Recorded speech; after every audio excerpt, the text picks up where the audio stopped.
racial, sexual, and religious chauvinism to rabid nationalist fervor are beginning not to work. Business of who I am and whether I'm good or bad or achieving or not, all that's learned along the way. It's just a ride.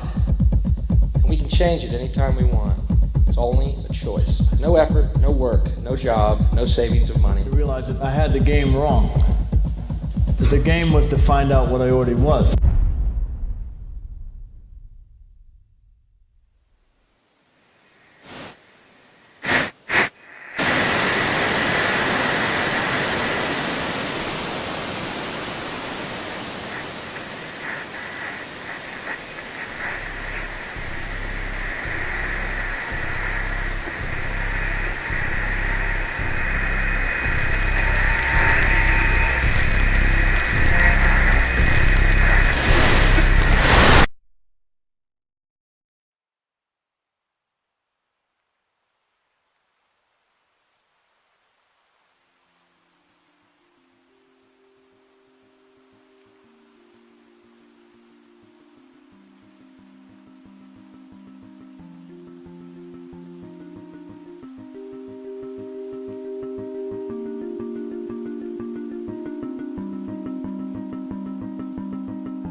We were saying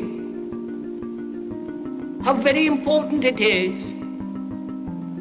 to bring about in the human mind the radical revolution. The crisis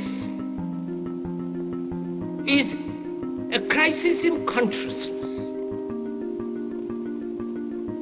a crisis that cannot anymore accept the old norms, the old patterns, the ancient traditions.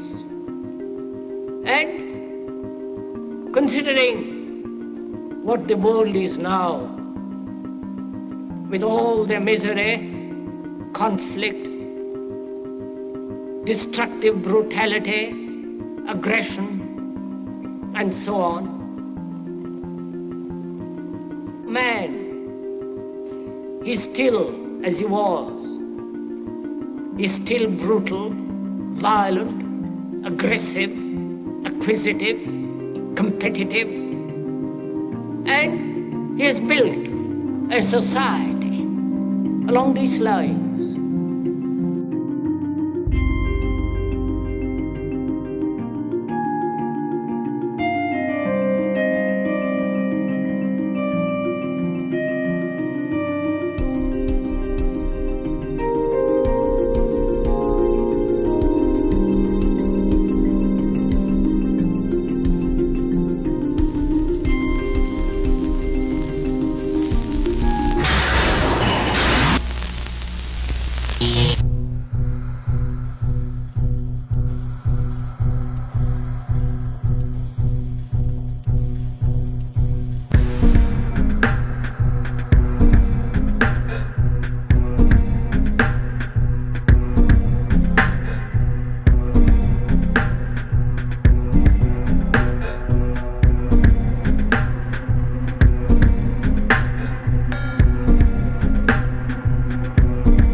Society today is composed of a series of institutions. From political institutions, legal institutions, religious institutions, to institutions of social class, familial values, and occupational specialization. It is obvious the profound influence these traditionalized structures have in shaping our understandings and perspectives. Yet, of all the social institutions we are born into, directed by, and conditioned upon, there seems to be no system as taken for granted and misunderstood as the monetary system. Taking on nearly religious proportions, the established monetary institution exists as one of the most unquestioned forms of faith there is. How money is created, the policies by which it is governed, and how it truly affects society are unregistered interests of the great majority of the population.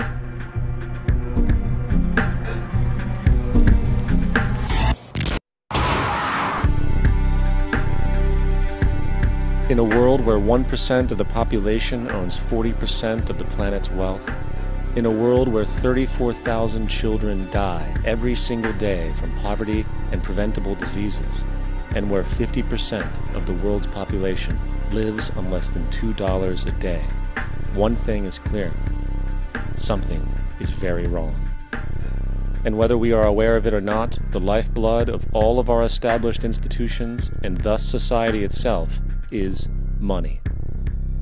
Therefore, understanding this institution of monetary policy is critical to understanding why our lives are the way they are. Unfortunately, economics is often viewed with confusion and boredom. Endless streams of financial jargon coupled with intimidating mathematics quickly deters people from attempts at understanding it. However, the fact is, the complexity associated with the financial system is a mere mask, designed to conceal one of the most socially paralyzing structures humanity has ever endured.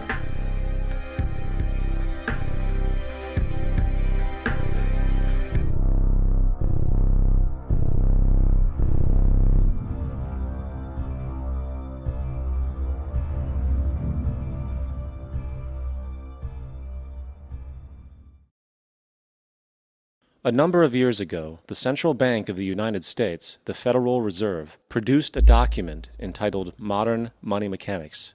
This publication detailed the institutionalized practice of money creation as utilized by the Federal Reserve and the web of global commercial banks it supports. On the opening page, the document states its objective. The purpose of this booklet is to describe the basic process of money creation in a fractional reserve banking system. It then proceeds to describe this fractional reserve process through various banking terminology, a translation of which goes something like this. The United States government decides it needs some money, so it calls up the Federal Reserve and requests, say, $10 billion. The Fed replies, saying, sure, we'll buy $10 billion in government bonds from you. So the government takes some pieces of paper, paints some official-looking designs on them, and calls them treasury bonds.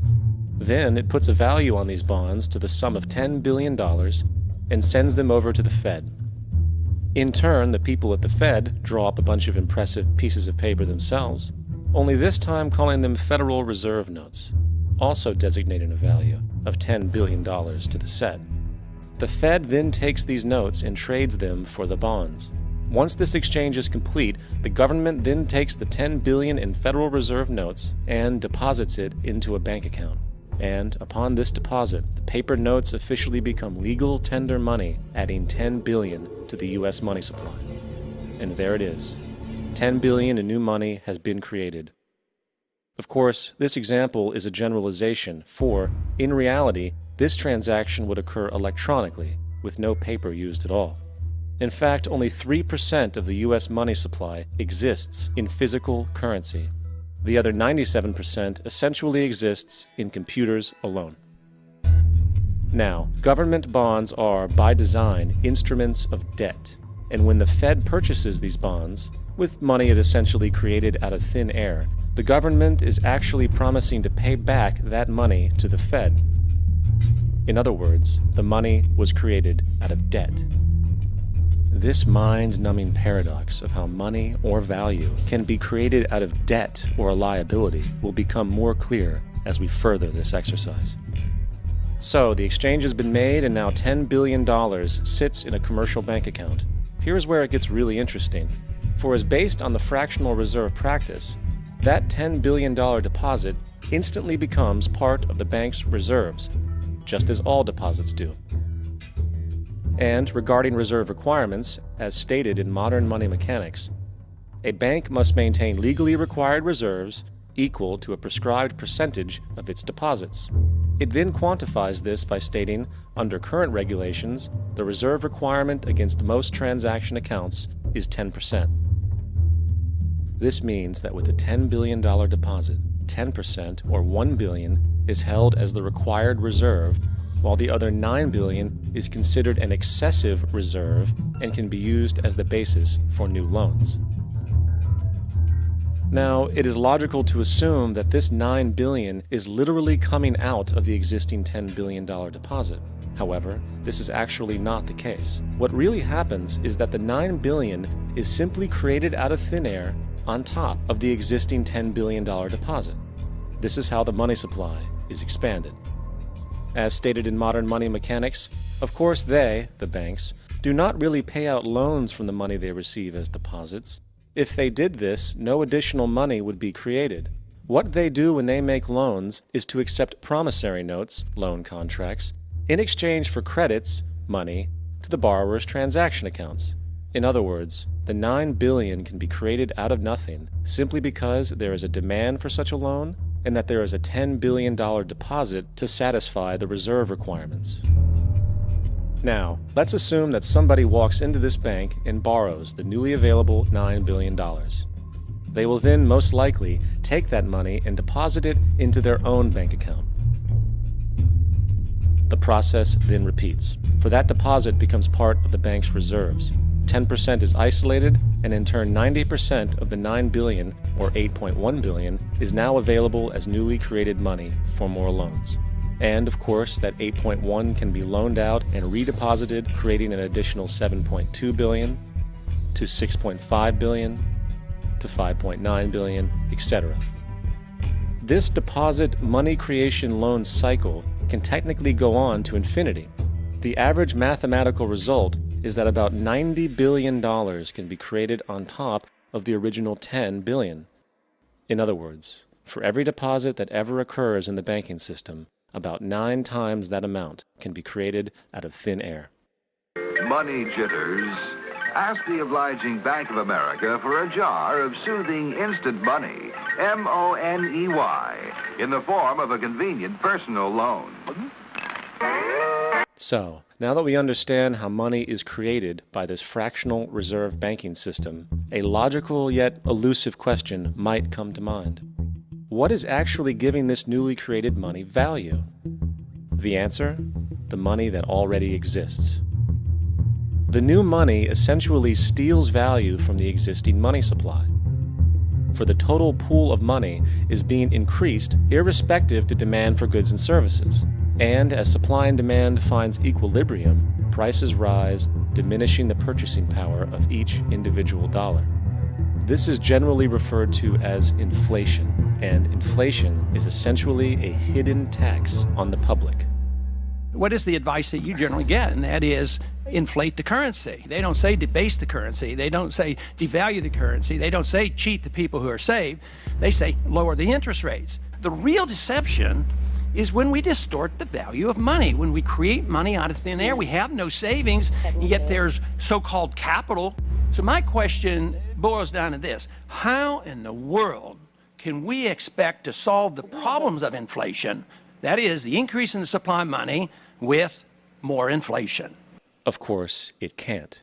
The fractional reserve system of monetary expansion is inherently inflationary. For the act of expanding the money supply, without there being a proportional expansion of goods and services in the economy, will always debase a currency. In fact, a quick glance at the historical values of the US dollar versus the money supply reflects this point definitively, for the inverse relationship is obvious. $1 in 1913 required $21.60 in 2007 to match value. That is a 96% devaluation since the Federal Reserve came into existence. Now, if this reality of inherent and perpetual inflation seems absurd and economically self-defeating, hold that thought, for absurdity is an understatement in regard to how our financial system really operates. For in our financial system, money is debt, and debt is money. Here is a chart of the U.S. money supply from 1950 to 2006. Here is a chart of the U.S. national debt for the same period. How interesting it is that the trends are virtually the same. For the more money there is, the more debt there is. The more debt there is, the more money there is. To put it a different way, every single dollar in your wallet is owed to somebody by somebody. For remember, the only way the money can come into existence is from loans. Therefore, if everyone in the country were able to pay off all debts, including the government, there would not be $1 in circulation.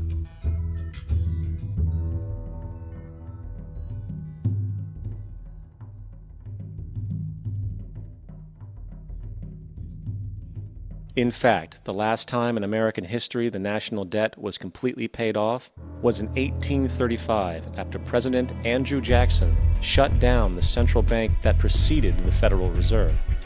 In fact, Jackson's entire political platform essentially revolved around his commitment to shut down the central bank, stating at one point, "The bold efforts the present bank has made to control the government are but premonitions of the fate that awaits the American people should they be deluded into a perpetuation of this institution or the establishment of another like it."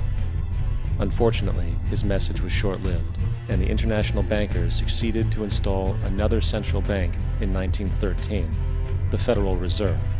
And as long as this institution exists, perpetual debt is guaranteed. Now, so far we have discussed the reality that money is created out of debt, through loans. These loans are based on a bank's reserves, and reserves are derived from deposits. And through this fractional reserve system, any one deposit can create 9 times its original value, in turn debasing the existing money supply, raising prices in society.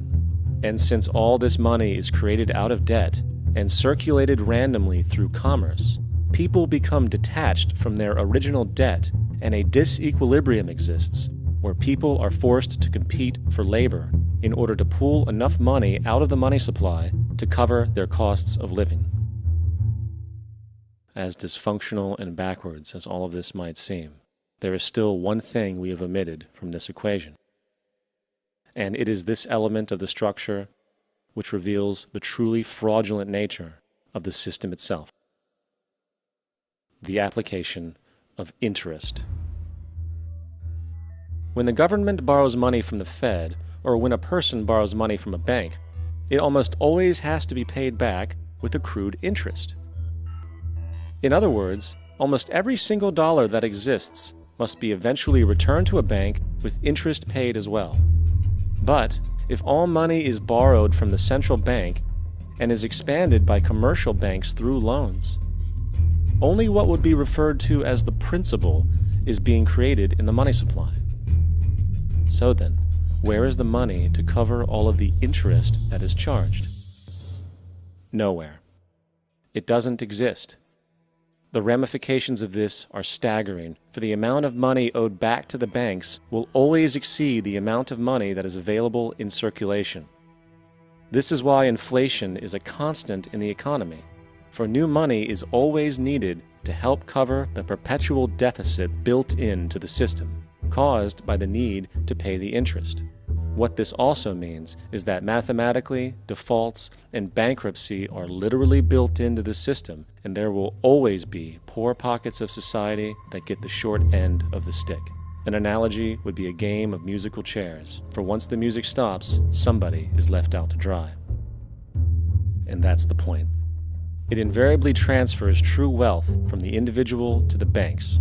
For if you are unable to pay for your mortgage, they will take your property. This is particularly enraging when you realize that not only is such a default inevitable due to the fractional reserve practice, but also because of the fact that the money that the bank loaned to you didn't even legally exist in the first place.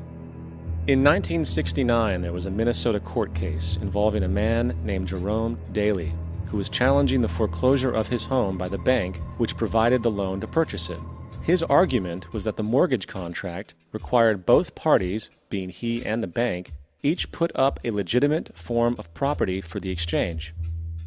In legal language, this is called consideration. Mr. Daly explained that the money was, in fact, not the property of the bank, for it was created out of nothing as soon as the loan agreement was signed. Remember what modern money mechanics stated about loans? What they do when they make loans is to accept promissory notes in exchange for credits. Reserves are unchanged by the loan transactions, but deposit credits constitute new additions to the total deposits of the banking system. In other words, the money doesn't come out of their existing assets. the bank is simply inventing it, putting up nothing of its own except for a theoretical liability on paper.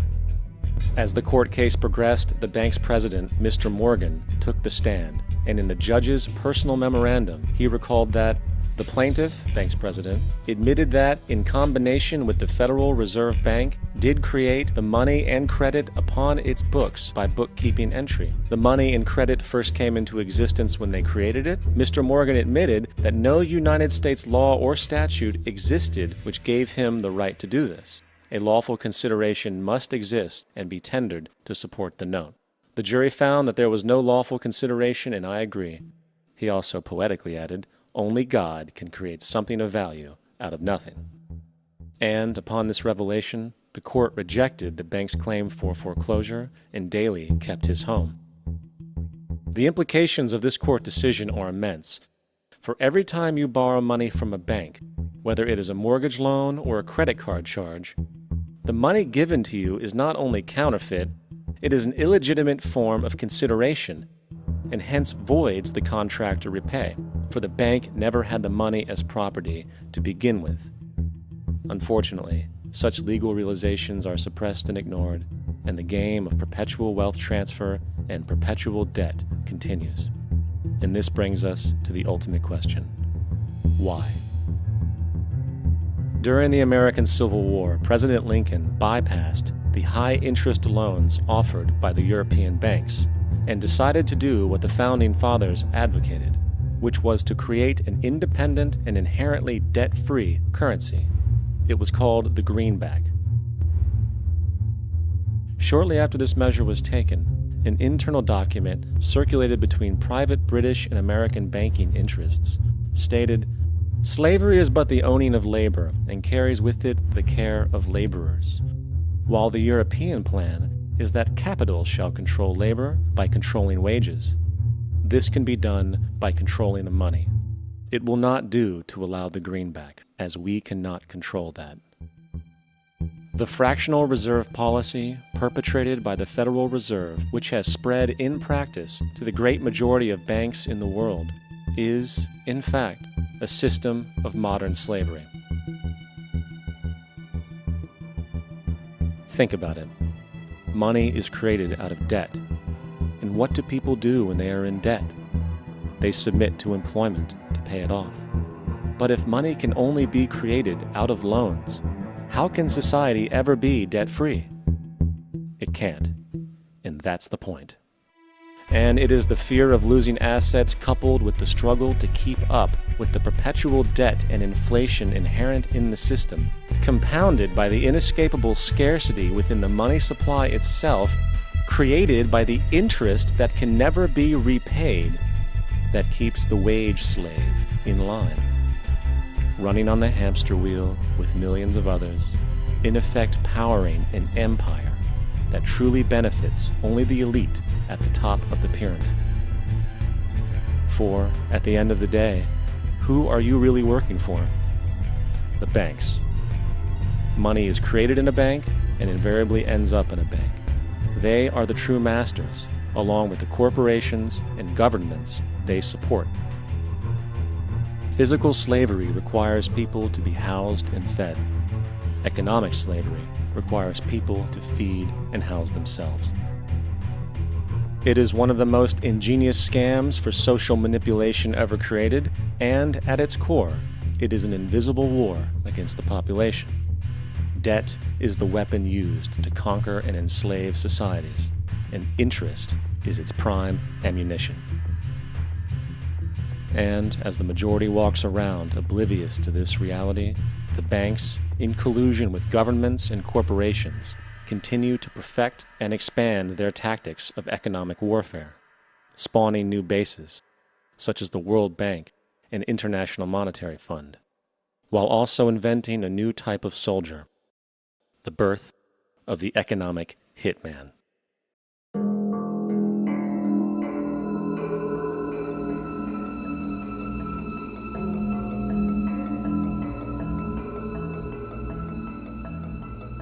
We economic hitmen really have been the ones responsible for creating this first truly global empire.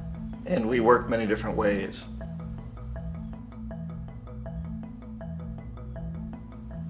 But perhaps the most common is that we will identify a country that has resources our corporations covet, like oil, and then arrange a huge loan to that country from the World Bank or one of its sister organizations. But the money never actually goes to the country. Instead, it goes to our big corporations to build infrastructure projects in that country, power plants, industrial parks, ports, things that benefit a few rich people in that country, in addition to our corporations, but really don't help the majority of the people at all. However, those people, the whole country is left holding a huge debt. It's such a big debt they can't repay it, and that's part of the plan, that they can't repay it. And so at some point, we economic hitmen go back to them and say, listen, you owe us a lot of money, can't pay your debts, so sell your oil real cheap to our oil companies. Allow us to build a military base in your country, or send troops in support of ours to someplace in the world like Iraq, or vote with us on the next UN vote. To have their electric utility company privatized and their water and sewage system privatized and sold to U.S. corporations or other multinational corporations. So there was that whole mushrooming thing, and it's so typical of the way the IMF and the World Bank work, that you put a country in debt, it's such a big debt it can't pay it, and then you offer to refinance that debt and pay even more interest.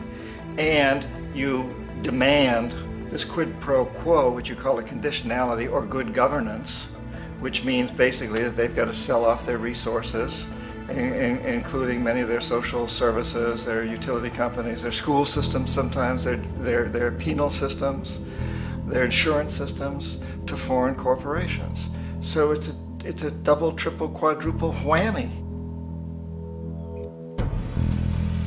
The precedent for economic hitmen really began back in the early 50s when democratically elected Mossadegh, who was elected in Iran, he was considered to be the hope for democracy in the Middle East and around the world. He was Time Magazine's Man of the Year. But one of the things that he'd run on and began to implement was the idea that foreign oil companies needed to pay the Iranian people a lot more for the oil that they were taking out of Iran. The Iranian people should benefit from their own oil. Strange policy. We didn't like that, of course. But we were afraid to do what we normally were doing, which was to send in the military. Instead, we sent in one CIA agent, Kermit Roosevelt, Teddy Roosevelt's relative. And Kermit went in with a few $1 million and was very, very effective and efficient. And in a short amount of time, he managed to get Mossadegh overthrown and brought in the Shah of Iran to replace him, who always was favorable to oil. And it was extremely effective. Mobs overflow Tehran. Army officers shout that Mossadegh has surrendered and his regime as virtual dictator of Iran is ended. Pictures of the Shah are paraded through the streets as sentiment reverses. The Shah is welcomed home. So back here in the United States, in Washington, people looked around and said, wow, that was easy and cheap. So this established a whole new way of manipulating countries, of creating empire. The only problem with Roosevelt was that he was a card-carrying CIA agent, and had he been caught, the ramifications could have been pretty serious. So very quickly at that point, the decision was made to use private consultants to channel the money through the World Bank or the IMF or one of the other such agencies, to bring in people like me who worked for private companies, so that if we got caught, there would be no governmental ramifications.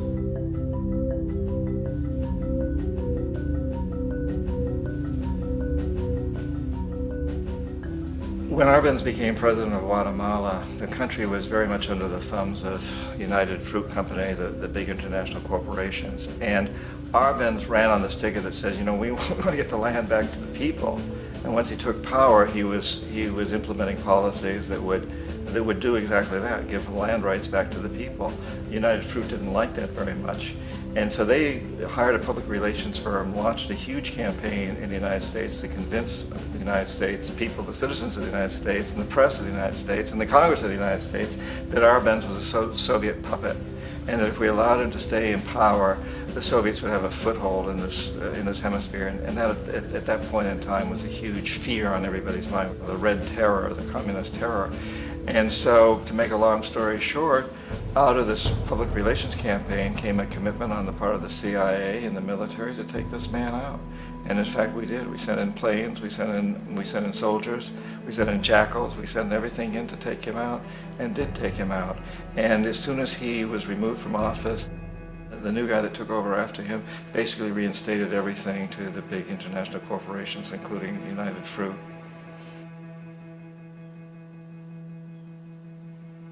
Ecuador for many, many years had been ruled by pro-US dictators, often relatively brutal. Then it was decided that they were going to have a truly democratic election. Jaime Roldos ran for office, and his main goal, he said, as president would be to make sure that Ecuador's resources were used to help the people. And he won, overwhelming, by more votes than anybody had ever won anything in Ecuador.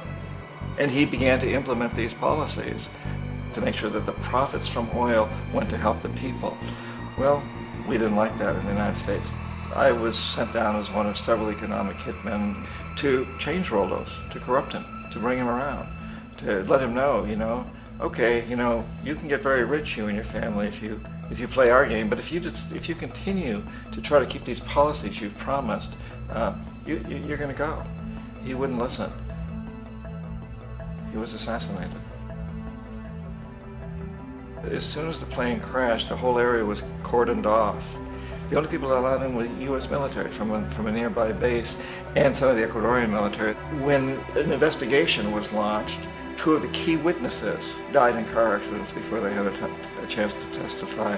A lot of very, very strange things that went on around the assassination of Jaime Roldos.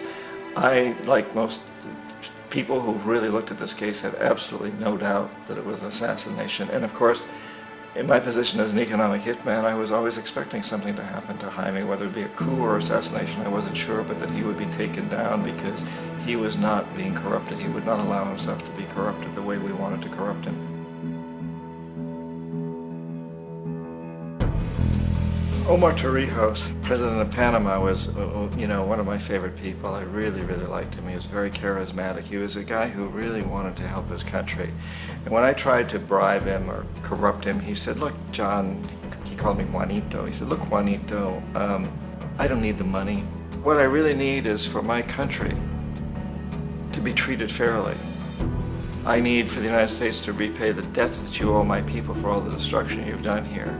I need to be in a position where I can help other Latin American countries win their independence and be free of this terrible presence from the north that you people are exploiting us so badly.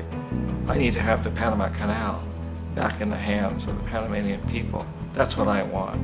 And so, leave me alone. Don't try to bribe me. It was 1981, and in May, Jaime Roldos was assassinated. And Omar was very aware of this. Torrijos got his family together and he said, I'm probably next, but it's okay because I've done what I came here to do. I've renegotiated the canal. The canal will now be in our hands. He just finished negotiating the treaty with Jimmy Carter. In June of that same year, just a couple of months later, he also went down in an airplane crash, which there's no question was executed by CIA-sponsored jackals.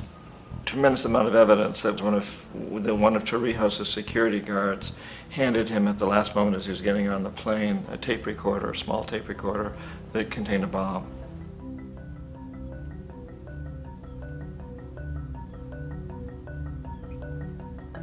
It is interesting to me how this system has continued pretty much the same way for years and years and years, except the economic hitmen have got better and better and better. Then we come up with, very recently, what happened in Venezuela. In 1998, Hugo Chavez gets elected president, following a long line of presidents who had been very corrupt and basically destroyed the economy of the country. And Chavez was elected amidst all that. Chavez stood up to the United States, and he's done it primarily demanding that Venezuelan oil be used to help the Venezuelan people. Well, we didn't like that in the United States. So in 2002, a coup was staged, which there's no question in my mind, and most other people's minds, that the CIA was behind that coup.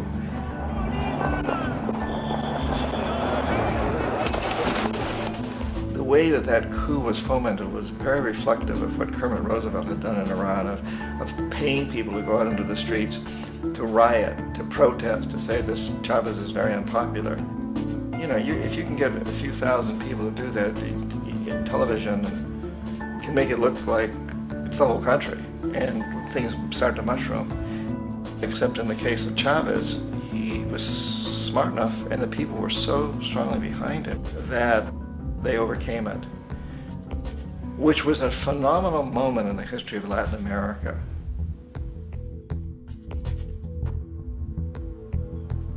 Iraq actually is a perfect example of the way the whole system works. So we economic hitmen are the first line of defense. We go in and we try to corrupt governments and get them to accept these huge loans, which we then use as leverage to basically own them.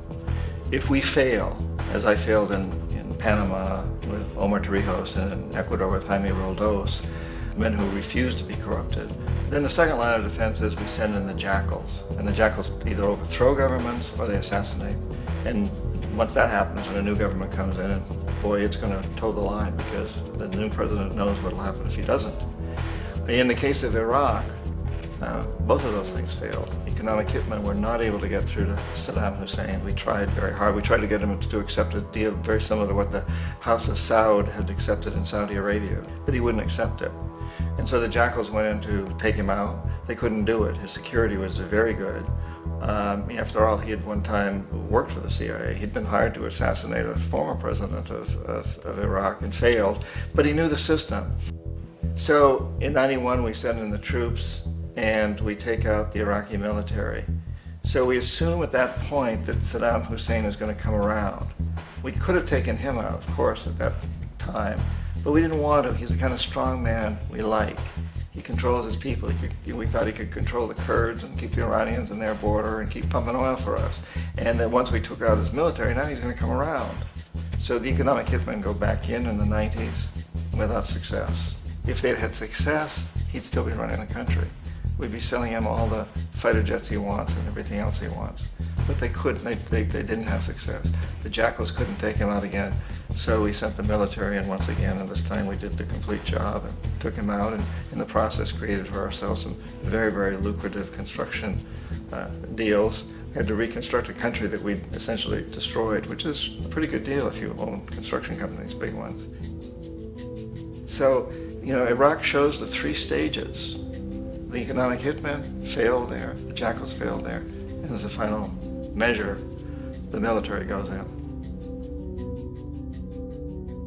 And in that way, we've really created an empire, but we've done it very, very subtly. It's clandestine. All the empires of the past were built on the military, and everybody knew they were building them. So the British knew they were building them, the French, the Germans, the Romans, the Greeks, and they were proud of it. And they always had some excuse, like spreading civilization, spreading some religion, something like that. But they knew they were doing it. We don't. The majority of the people in the United States have no idea that we're living off the benefits of a clandestine empire, that today there's more slavery in the world than ever before. And then you have to ask yourself, well, if it's an empire, then who's the emperor? Obviously, our presidents of the United States are not emperors. An emperor is someone who's not elected, doesn't serve a limited term, and doesn't report to anyone, essentially. So you can't classify our presidents that way. But we do have what I consider to be the equivalent of the emperor, and it's what I call the corporatocracy.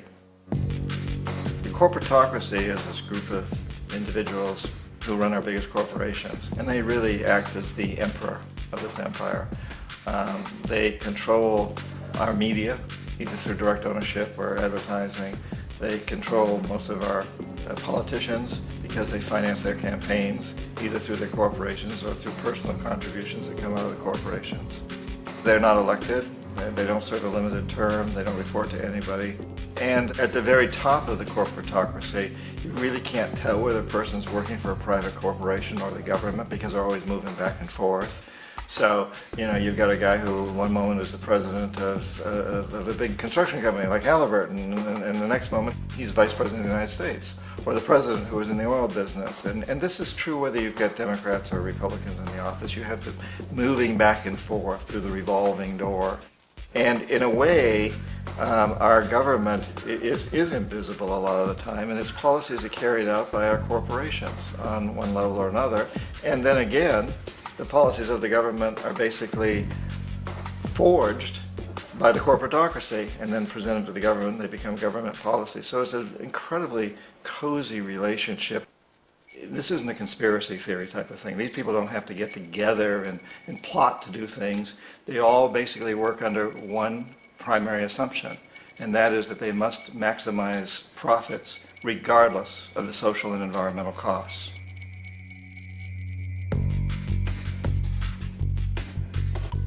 This process of manipulation by the corporatocracy through the use of debt, bribery, and political overthrow is called globalization. Just as the Federal Reserve keeps the American public in a position of indentured servitude through perpetual debt, inflation, and interest, the World Bank and IMF serve this role on a global scale. The basic scam is simple. Put a country in debt either by its own indiscretion or through corrupting the leader of that country, then impose conditionalities or structural adjustment policies, often consisting of the following. Currency devaluation. When the value of a currency drops, so does everything valued in it. This makes indigenous resources available to predator countries at a fraction of their worth. Large funding cuts for social programs. These usually include education and healthcare, compromising the well-being and integrity of the society, leaving the public vulnerable to exploitation. Privatization of state-owned enterprises. This means that socially important systems can be purchased and regulated by foreign corporations for profit.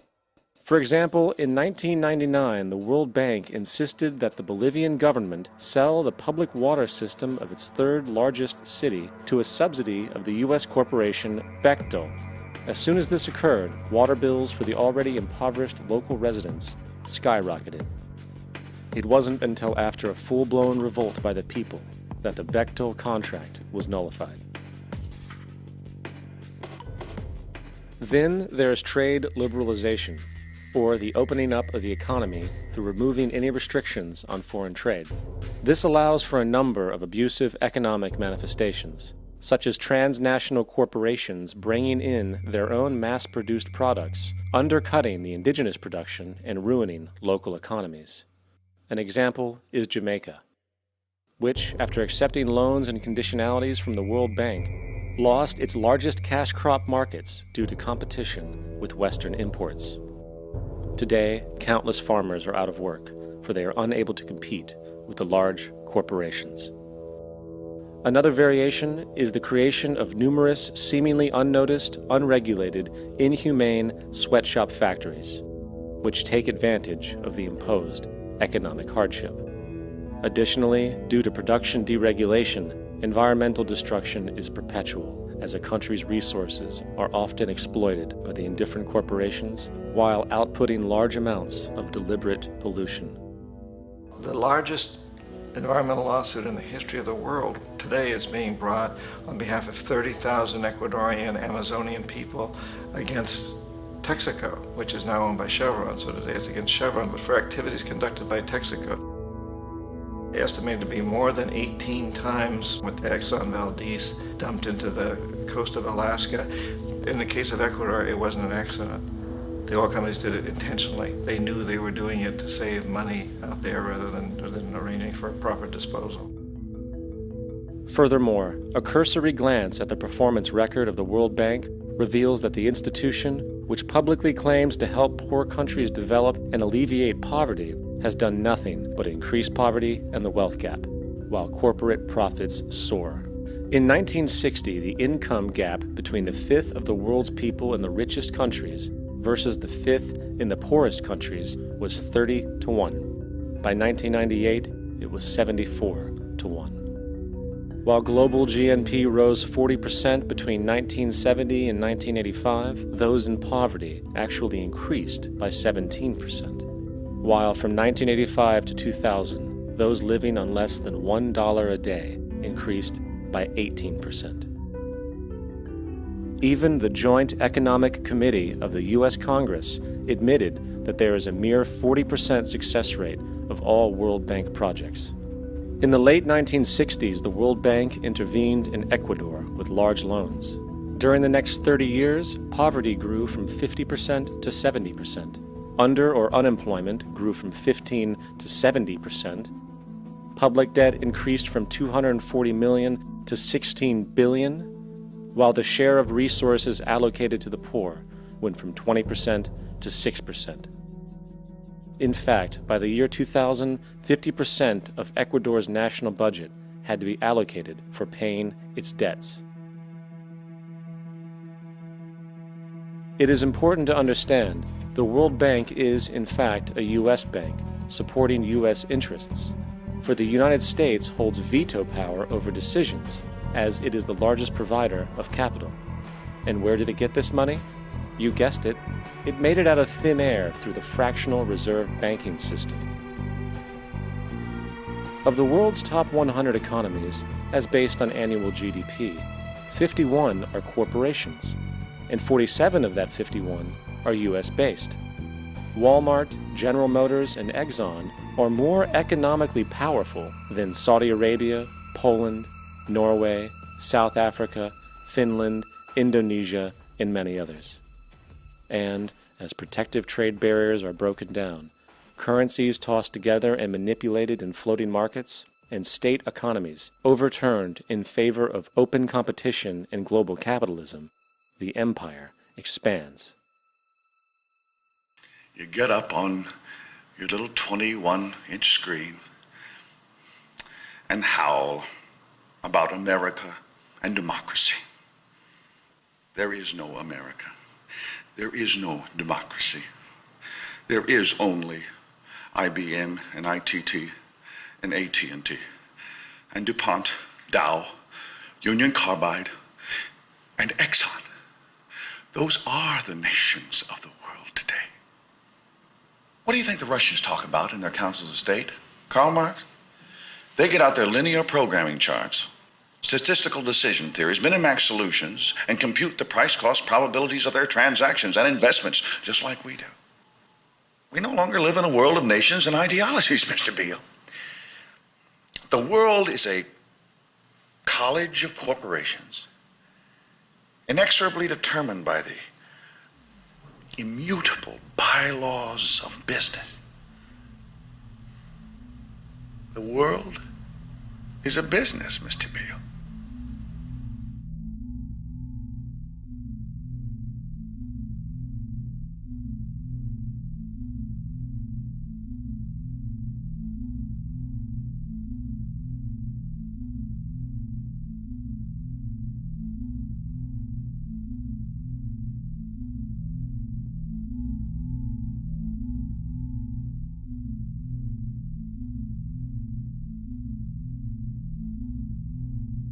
The world is being taken over by a handful of business powers who dominate the natural resources we need to live while controlling the money we need to obtain these resources.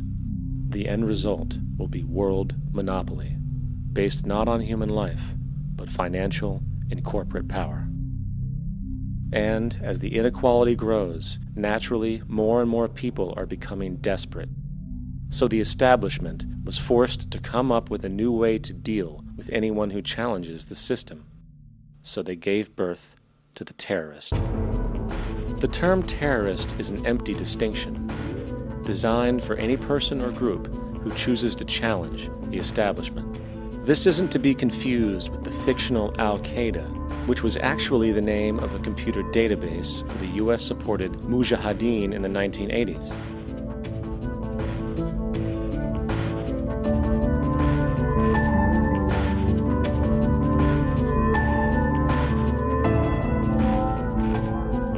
In 2007, the Department of Defense received $161.8 billion for the so-called global war on terrorism. According to the National Counterterrorism Center, in 2004, roughly 2,000 people were killed internationally due to supposed terrorist acts. Of that number, 70 were American. Using this number as a general average, which is extremely generous, it is interesting to note that twice as many people die from peanut allergies a year than from terrorist acts.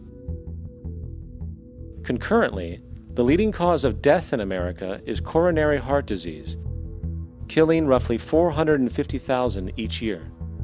And in 2007, the government's allocation of funds for research on this issue was about $3 billion.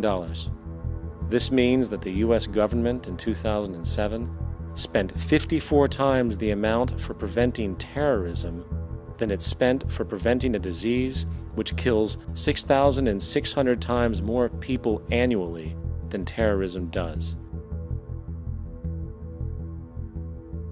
Yet, as the name terrorism and Al-Qaeda are arbitrarily stamped on every news report relating to any action taken against U.S. interests, the myth grows wider. In mid-2008, the U.S. Attorney General actually proposed that the U.S. Congress officially declare war against the fantasy. Not to mention, as of July 2008, there are now over 1 million people currently on the U.S. terrorist watch list. These so-called counterterrorism measures, of course, have nothing to do with social protection, and everything to do with preserving the establishment amongst the growing anti-American sentiment both domestically and internationally, which is legitimately founded on the greed-based corporate empire expansion that is exploiting the world. The true terrorists of our world do not meet at the docks at midnight or scream Allah Akbar before some violent action. The true terrorists of our world wear $5,000 suits and work in the highest positions of finance, government, and business. So, what do? How do we stop a system of greed and corruption that has so much power and momentum? How do we stop this aberrant group behavior which feels no compassion for, say, the millions slaughtered in Iraq and Afghanistan, so the corporatocracy can control energy resources and opium production for Wall Street profit?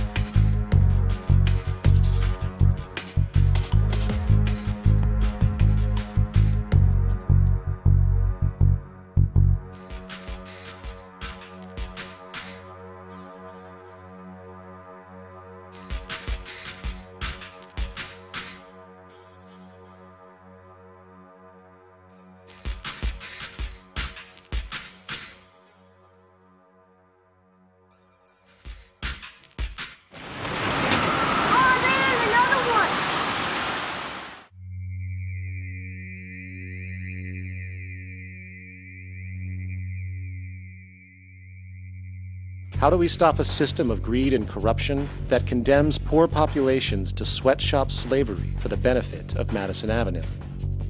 Or that engineers false flag terror attacks for the sake of manipulation? Or that generates built-in modes of social operation which are inherently exploitative? Or that systematically reduces civil liberties and violates human rights in order to protect itself from its own shortcomings? How do we deal with the numerous covert institutions, such as the Council on Foreign Relations, the Trilateral Commission, and the Bilderberg Group, and other undemocratically elected groups which, behind closed doors, collude to control the political, financial, social, and environmental elements of our lives? In order to find the answer, we must first find the true underlying cause. For the fact is, the selfish, corrupt, power, and profit-based groups are not the true source of the problem. They are symptoms.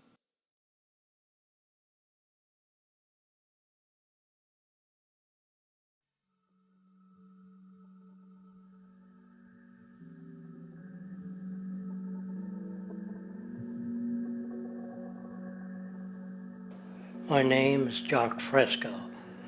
I'm an industrial designer and a social engineer. I'm very much interested in society and developing a system that might be sustainable for all people. First of all, the word corruption is a monetary invention. That aberrant behavior that's disruptive to the well-being of people, while you're dealing with human behavior. And human behavior appears to be environmentally determined, meaning if you were raised by the Seminole Indians as a baby, never saw anything else, you'd hold that value system. And this goes for nations, it goes for individuals, for families. They try to indoctrinate their children to their particular faith and their country and make them feel like they're part of that. And they build a society which they call established. They establish a workable point of view and tend to perpetuate that, whereas all societies are really emergent, not established. And so they fight new ideas that would interfere with the establishment. Governments try to perpetuate that which keeps them in power. People are not elected to political office to change things. They're put there to keep things the way they are.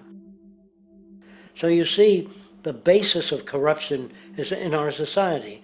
Let me make it clear. All nations, then, are basically corrupt because they tend to uphold existing institutions.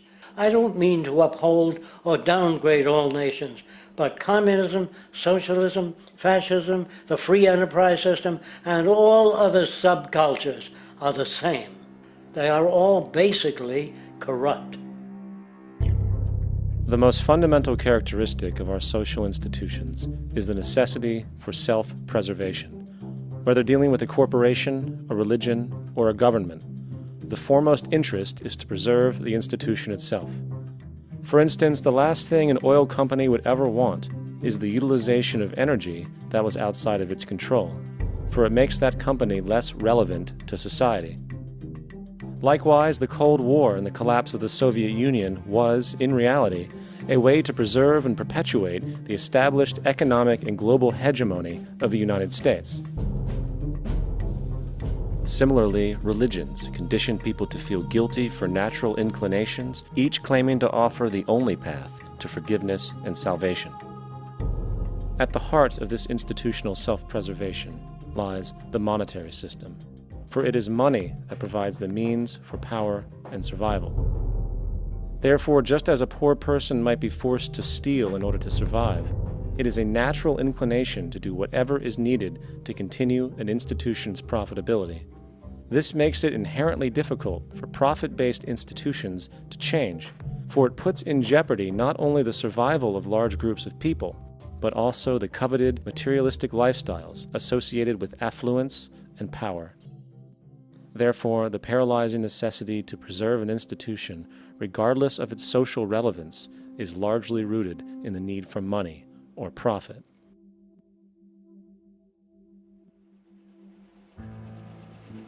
What's in it for me is why people think.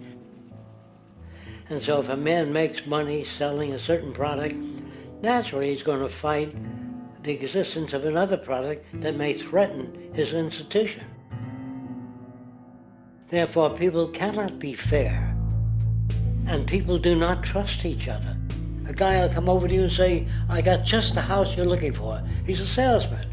When a doctor says, I think your kidney has to come out, I don't know if he's trying to pay off a yacht or whether my kidney has to come out.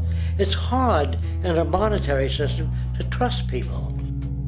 If you came into my store and I said, this lamp that I've got is pretty good, but the lamp next door is much better, I wouldn't be in business very long. It wouldn't work. If I were ethical, it wouldn't work. So when you say industry cares for people, that's not true. They can't afford to be ethical. So your system is not designed to serve the well-being of people. If you still don't understand that, there would be no outsourcing of jobs if they cared about people. Industry does not care. They only hire people because it hasn't been automated yet. So don't talk about decency and ethics. We cannot afford it and remain in business. It is important to point out that regardless of the social system, whether fascist, socialist, capitalist, or communist, the underlying mechanism is still money, labor, and competition. Communist China is no less capitalistic than the United States, The only difference is the degree by which the state intervenes in enterprise. The reality is that monetaryism, so to speak, is the true mechanism that guides the interests of all the countries on the planet. The most aggressive and hence dominant variation of this monetaryism is the free enterprise system. The fundamental perspective, as put forth by early free market economists like Adam Smith, is that self-interest in competition leads to social prosperity, as the act of competition creates incentive, which motivates people to persevere. However, what isn't talked about is how a competition-based economy invariably leads to strategic corruption, power and wealth consolidation, social stratification, technological paralysis, labor abuse, and, ultimately, a covert form of government dictatorship by the rich elite. The word corruption is often defined as moral perversion. If a company dumps toxic waste into the ocean to save money, most people recognize this as corrupt behavior. On a more subtle level, when Walmart moves into a small town and forces small businesses to shut down for they are unable to compete, a gray area emerges. For what exactly is Walmart doing wrong? Why should they care about mom-and-pop organizations they destroy? Yet, even more subtly, when a person gets fired from their job because a new machine has been created which can do the work for less money, people tend to just accept that as the way it is, not seeing the inherent, corrupt inhumanity of such an action.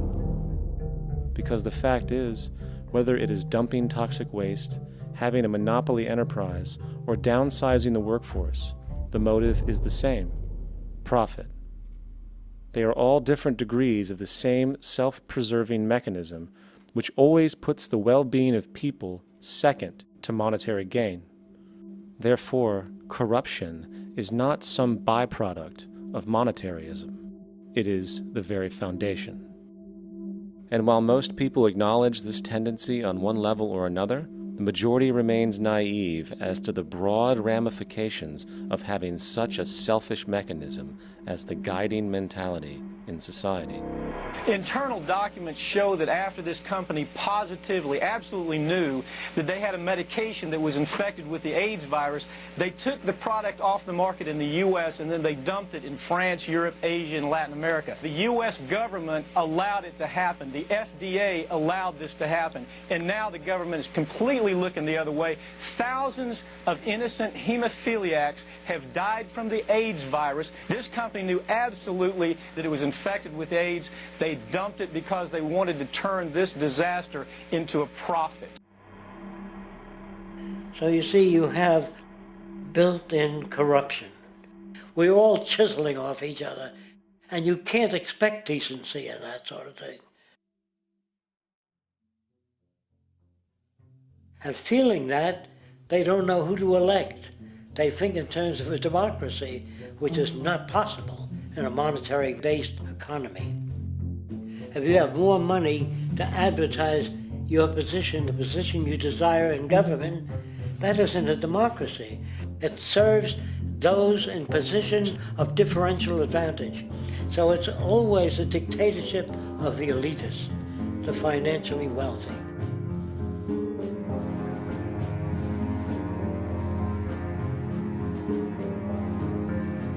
It is an interesting observation to note how seemingly unknown personalities magically appear on the scene as presidential candidates. Then, before you know it, somehow you are left to choose from a small group of extremely wealthy people who suspiciously have the same broad social view. Obviously, it's a joke. The people placed on the ballot are done so because they have been pre-decided to be acceptable by the established financial powers who actually run the show. Yet, many who understand this illusion of democracy often think, if only we could just get our honest, ethical politicians in power, then we would be okay.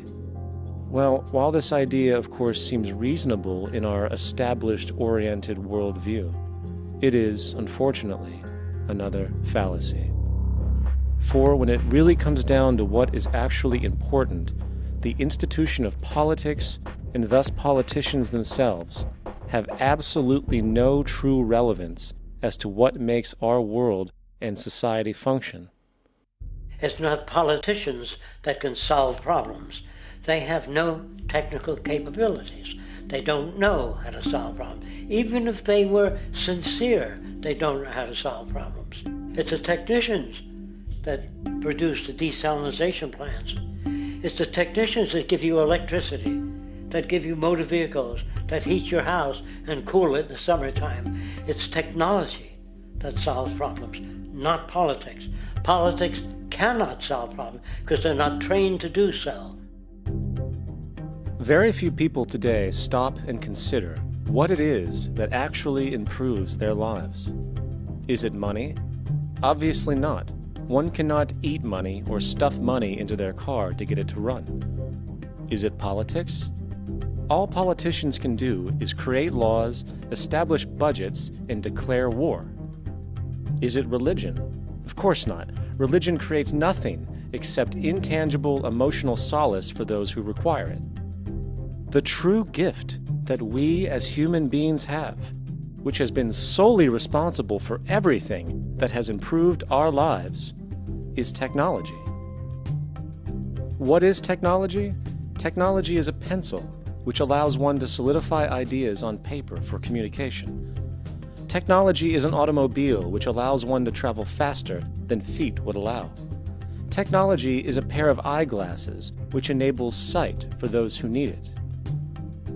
Applied technology itself is merely an extension of human attributes which reduces human effort, freeing humans from a particular chore or problem. Imagine what your life would be like today without a telephone, or an oven, or a computer, or an airplane. Everything in your home, which you take for granted, from a doorbell, to a table, to a dishwasher, is technology generated from the creative, scientific ingenuity of human technicians, not money, politics, or religion. These are false institutions. And writing your congressman is fantastic. They tell you to write your congressman if you want something done. The men in Washington should be at the forefront of technology, the forefront of human studies, the forefront of crime, all the factors that shape human behavior. You don't have to write your congressman. What kind of people are they that are appointed to do that job? The future will have great difficulty. And the question that's raised by politicians is, how much will a project cost? The question is not how much will it cost. Do we have the resources? And we have the resources today to house everyone, build hospitals all over the world, build schools all over the world, the finest equipment and labs for teaching and doing medical research. So you see, we have all that, but we're in a monetary system. And in a monetary system, there's profit. And what is the fundamental mechanism that drives the profit system besides self-interest? What is it exactly that maintains that competitive edge at its core? Is it high efficiency and sustainability? No, that isn't part of their design. Nothing produced in our profit-based society is even remotely sustainable or efficient. If it was, there wouldn't be a multi-million-dollar-a-year service industry for automobiles, nor would the average lifespan for most electronics be less than 3 months before they're obsolete. Is it abundance? Absolutely not. Abundance, as based on the laws of supply and demand, is actually a negative thing. If a diamond company finds 10 times the usual amount of diamonds during their mining, it means the supply of diamonds has increased, which means the cost and profit per diamond drops. The fact is, efficiency, sustainability, and abundance are enemies of profit. To put it into a word, it is the mechanism of scarcity that increases profits. What is scarcity? Based on keeping products valuable. Slowing up production on oil raises the price. Maintaining scarcity of diamonds keeps the price high. They burn diamonds at the Kimberley diamond mines. They're made of carbon. That keeps the price up. So then, what does it mean for society when scarcity, either produced naturally or through manipulation, is a beneficial condition for industry. It means that sustainability and abundance will never ever occur in a profit system, for it simply goes against the very nature of the structure. Therefore, it is impossible to have a world without war or poverty. It is impossible to continually advance technology to its most efficient and productive states. And, most dramatically, it is impossible to expect human beings to behave in truly ethical or decent ways.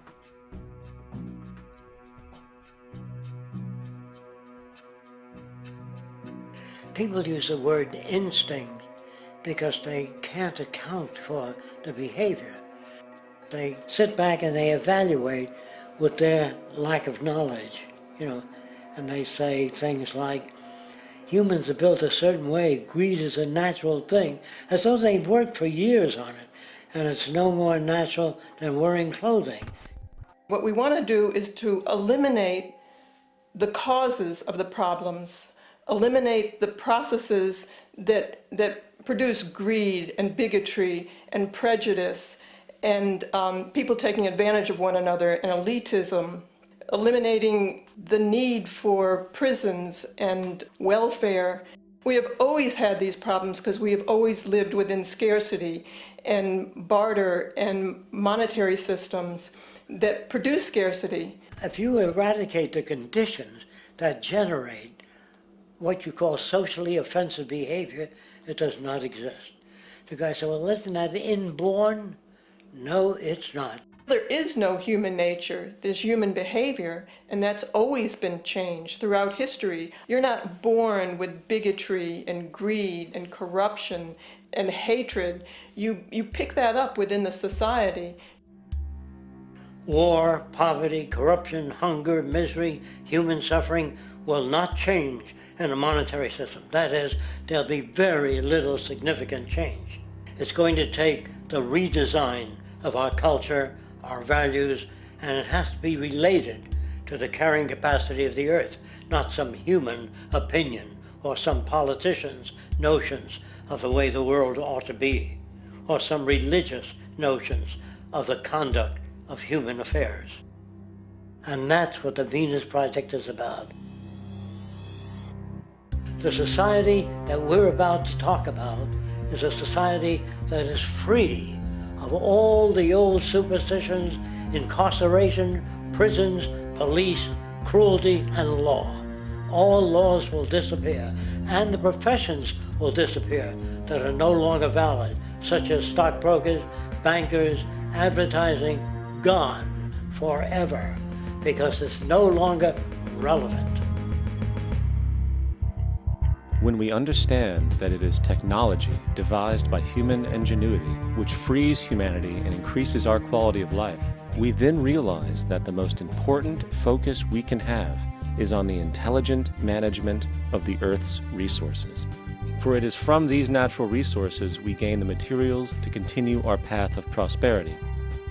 Understanding this, we then see that money fundamentally exists as a barrier to these resources, for virtually everything has a financial cost. And why do we need money to obtain these resources? Because of real or assumed scarcity. We don't usually pay for air and tap water because it is in such high abundance, selling it would be pointless. So then, logically speaking, if resources and technologies applicable to creating everything in our societies, such as houses, cities, and transportation, were in high enough abundance, there would be no reason to sell anything. Likewise, if automation and machinery was so technologically advanced as to relieve human beings of labor, there would be no reason to have a job. And with these social aspects taken care of, there would be no reason to have money at all. So the ultimate question remains: do we on Earth have enough resources and technological understanding to create a society of such abundance that everything we have now could be available without a price tag and without the need for submission through employment? Yes, we do. We have the resources and technology to enable this at a minimum, along with the ability to raise the standard of living so high that people in the future will look back at our civilization now and gawk at how primitive and immature our society was. What the Venus Project proposes is an entirely different system that's updated to present-day knowledge. We've never given scientists the problem of how do you design a society which would eliminate boring and monotonous jobs, that would eliminate accidents in transportation, that would enable people to have a high standard of living, that would eliminate poisons in our food, that would give us other sources of energy that are clean and efficient. We can do that out there.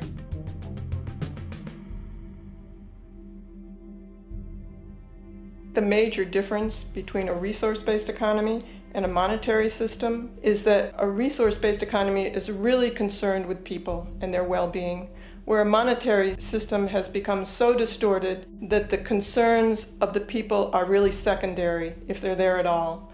The products that are turned out are for how much money you can get. If there is a problem in society and you can't earn money from solving that problem, then it won't be done. The resource-based economy is really not close to anything that's been tried. And with all our technology today, we can create abundance. It could be used to improve everyone's lifestyle. Abundance all over the world if we use our technology wisely and maintain the environment. It's a very different system, and it's very hard to talk about because the public is not that well enough informed as to the state of technology.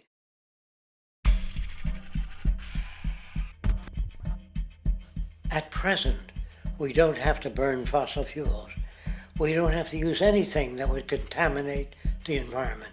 There are many sources of energy available. Alternative energy solutions pushed by the establishment, such as hydrogen, biomass, and even nuclear, are highly insufficient, dangerous, and exist only to perpetuate the profit structure that industry has created. When we look beyond the propaganda and self-serving solutions put forth by the energy companies, we find a seemingly endless stream of clean, abundant, and renewable energy for generating power. Solar and wind energy are well known to the public, but the true potential of these mediums remains unexpressed. Solar energy, derived from the sun, has such abundance that 1 hour of light at high noon contains more energy than what the entire world consumes in a year. If we could capture 0.01% of this energy, the world would never have to use oil, gas, or anything else. The question then is not availability, but the technology to harness it. And there are many advanced mediums today which could accomplish just that, if they were not hindered by the need to compete for market share with the established energy power structures. Then there's wind energy. Wind energy has long been denounced as weak, and due to being location-driven, impractical.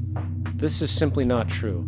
The U.S. Department of Energy admitted in 2007 that if wind was fully harvested in just 3 of America's 50 states, it could power the entire nation. And then there are the rather unknown mediums of tidal and wave power. Tidal power is derived from tidal shifts in the ocean.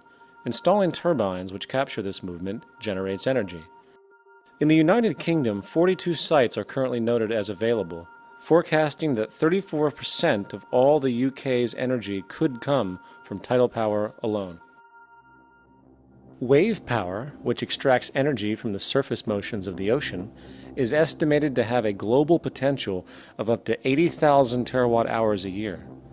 This means 50% of the entire planet's energy usage could be produced from this medium alone. Now, it is important to point out that tidal, wave, solar, and wind power requires virtually no preliminary energy to harness, unlike coal, oil, gas, biomass, hydrogen, and all the others. In combination, these 4 mediums alone, if efficiently harnessed through technology, could power the world forever. That being said, there happens to be another form of clean, renewable energy which trumps them all: geothermal power. Geothermal energy utilizes what is called heat mining, which, through a simple process using water, is able to generate massive amounts of clean energy. In 2006, an MIT report on geothermal energy found that 13,000 zettajoules of power are currently available in the Earth, with the possibility of 2,000 zettajoules being easily tappable with improved technology. The total energy consumption of all the countries on the planet is about half of a zettajoule a year. This means about 4,000 years of planetary power could be harnessed in this medium alone. And when we understand that the Earth's heat generation is constantly renewed, this energy is really limitless and could be used forever. These energy sources are only a few of the clean, renewable mediums available, and as time goes on, we will find more. The grand realization is that we have total energy abundance without the need for pollution, traditional conservation, or in fact, a price tag. And what about transportation? The prevailing means of transportation in our societies is by automobile and aircraft, both of which predominantly need fossil fuels to run. In the case of the automobile, the battery technology needed to power an electric car that can go over 100 miles an hour for over 200 miles on one charge exists, and has existed for many years. However, due to battery patents controlled by the oil industry, which limits their availability to maintain market share, coupled with political pressure from the energy industry, the accessibility and affordability of this technology is limited.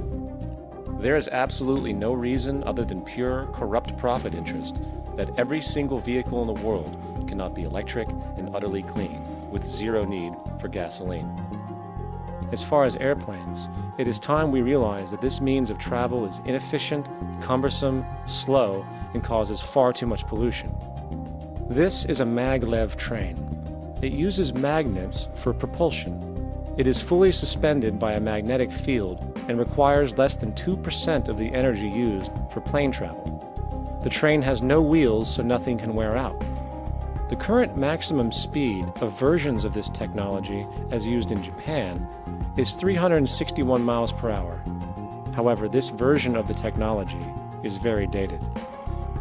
An organization called ET3, which has connections with the Venus Project, has established a tube-based maglev that can travel up to 4,000 miles per hour in a motionless, frictionless tube, which can go over land or underwater.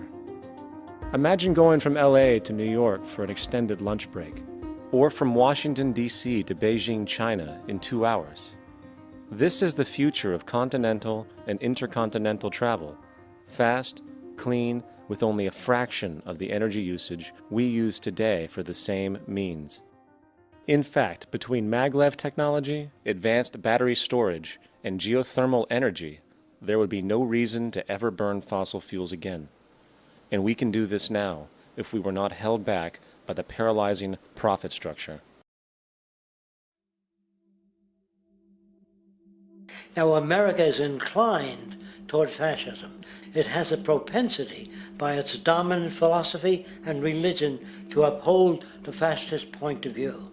American industry is essentially a fascist institution. If you don't understand that, the minute you punch that time clock, you walk into a dictatorship. We're given notions about the respectability of work, and I really look at it as being paid slavery. They're brought up to believe that you shall earn your living by the sweat of your brow. That holds people back, freeing people from drudgery, repetitive jobs which make them ignorant. You rob them. In our society, that is a resource-based economy, machines free people. You see, we can't imagine that because we've never known that kind of world. If we look back at history, we see a very clear pattern of machine automation slowly replacing human labor. From the disappearance of the elevator man to the near full automation of an automobile production plant, the fact is, as technology grows, the need for humans in the workforce will continually be diminished. This creates a serious clash, which proves the falseness of the monetary-based labor system. For human employment is in direct competition with technological development. Therefore, given the fundamental priority of profit by industry, people through time will be continually laid off and replaced by machine. When industry takes on a machine, instead of shortening the workday, they downsize. You lose your job. So you have a right to fear machines. In a high-technology, resource-based economy, it is conservative to say that about 90% of all current occupations could be phased out by machines, freeing humans to live their life without servitude, for this is the point of technology itself. And through time, with nanotechnology and other highly advanced forms of science, it is not far-fetched to see how even complex medical procedures could be performed by machines as well, and based on the pattern, with much higher success rates than humans get today. The path is clear, but our monetary-based structure, which requires labor for income, blocks this progress, for humans need jobs in order to survive. The bottom line is that this system must go, or we will never be free, and technology will be constantly paralyzed. We have machines that clean out sewers.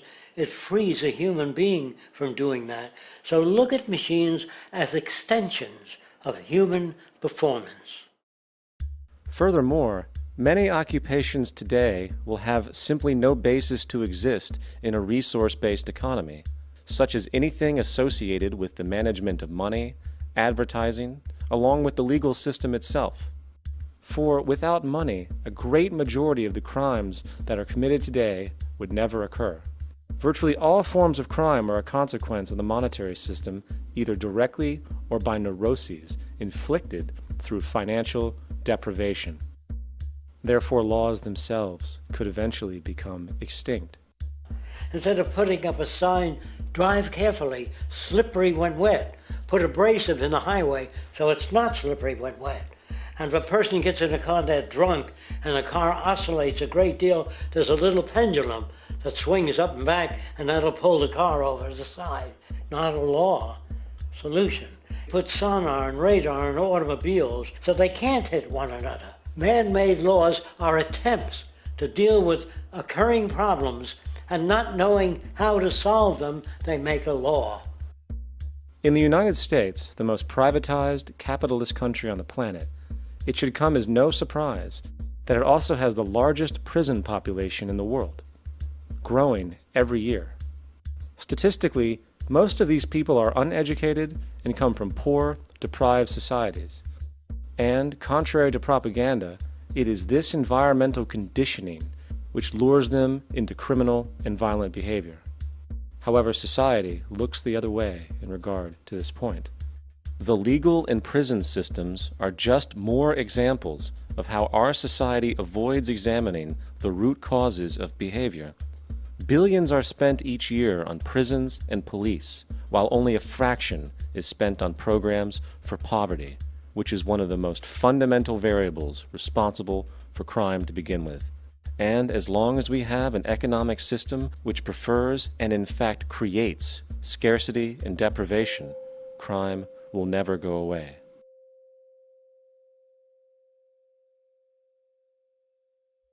If people have access to the necessities of life without servitude, debt, barter, trade, they behave very differently.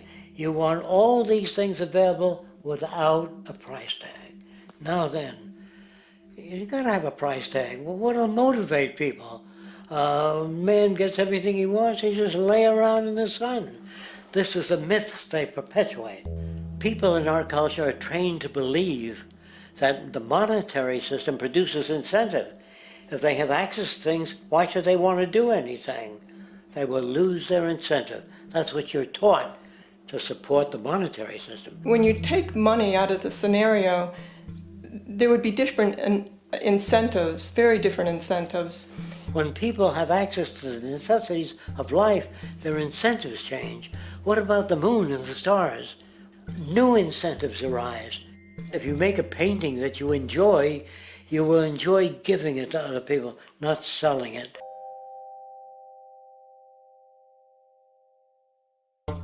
I think most of the education that I've seen today is essentially producing a person for a job. It's very specialized. They're not generalists. People don't know a lot about a lot of different subjects. I don't think you could get people to go to war if they knew a lot about a lot of things. I think education is mostly rote, and they're not taught how to solve problems. They're not given the tools emotionally or within their own field of how to do critical thinking.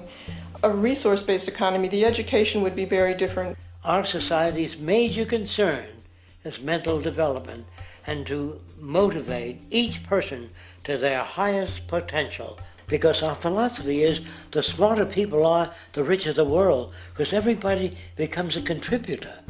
The smarter your kids are, the better my life will be, because they'll be contributing more constructively to the environment and to my life, because everything that we devise within a resource-based economy would be applied to society. There would be nothing to hold it back.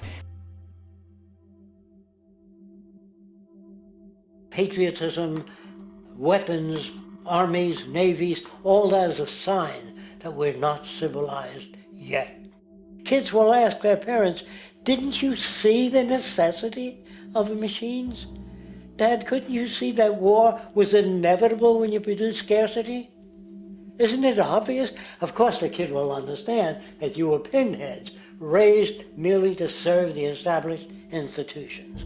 We're such an abominable, sick society that we won't make the history book. They just say that large nations took land from smaller nations, used force and violence. You'll get history talked about as corrupt behavior all the way along until the beginning of the civilized world. That's when all the nations work together.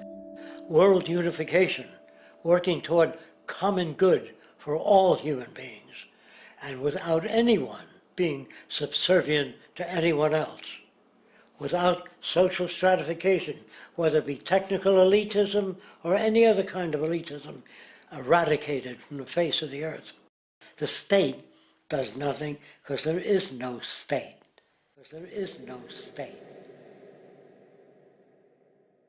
The system I advocate, a resource-based global economy, is not perfect.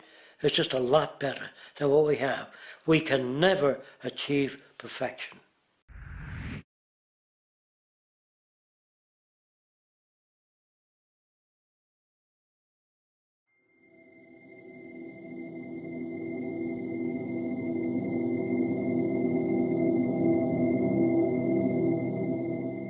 The social values of our society, which has manifested in perpetual warfare, corruption, oppressive laws, social stratification, irrelevant superstitions, environmental destruction, and a despotic, socially indifferent, profit-oriented ruling class, is fundamentally the result of a collective ignorance of two of the most basic insights humans can have about reality: the emergent and symbiotic aspects of natural law. The emergent nature of reality is that all systems, whether it is knowledge, society, technology, philosophy, or any other creation, will, when uninhibited, undergo fluid, perpetual change. What we consider commonplace today, such as modern communication and transportation, would have been unimaginable in ancient times. Likewise, the future will contain technologies, realizations, and social structures that we cannot even fathom in the present. We have gone from alchemy to chemistry, from a geocentric universe to a heliocentric, from believing that demons were the cause of illness to modern medicine. This development shows no sign of ending, and it is this awareness that aligns us and leads us on a continuous path to growth and progress. Static, empirical knowledge does not exist. Rather, it is the insight of the emergence of all systems we must recognize.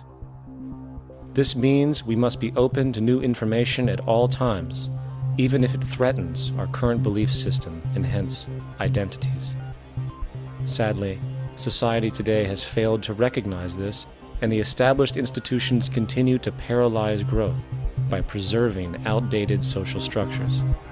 Simultaneously, the population suffers from a fear of change, for their conditioning assumes a static identity, and challenging one's belief system usually results in insult and apprehension, for being wrong is erroneously associated with failure, when, in fact, to be proven wrong should be celebrated, for it is elevating someone to a new level of understanding, furthering awareness. The fact is, there is no such thing as a smart human being, for it is merely a matter of time before their ideas are updated, changed, or eradicated. And this tendency to blindly hold on to a belief system, sheltering it from new, possibly transforming information, is nothing less than a form of intellectual materialism.